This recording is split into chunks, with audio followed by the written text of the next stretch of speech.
This is another one of my daughter's childhood meals, Chinese peanut butter noodles. Traditionally, the sauce is made with sesame paste, or majiang. But in my kitchen, peanut butter was always available and then turned into a quick, creamy, kid-friendly sauce that came together in minutes.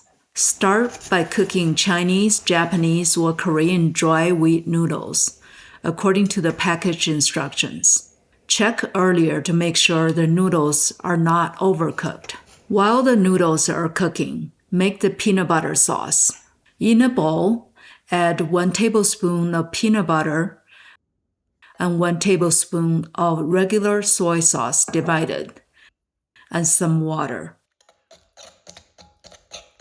Add more water as needed to thin out the peanut butter to have the consistency to coat the noodles.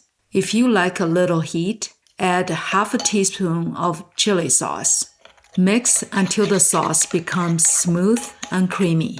Once the noodles are cooked, rinse them under cold water and drain well. Add the cold noodles to the peanut butter sauce and toss until every strand is coated. Garnish with julienned English cucumber and chopped green onion.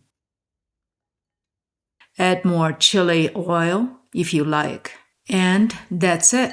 A quick bowl of Chinese peanut butter noodles, my pantry-friendly version of the sesame paste noodles I grew up knowing, and one of my daughter's childhood comfort meals. Welcome to Lay's Kitchen, where flavors are without borders.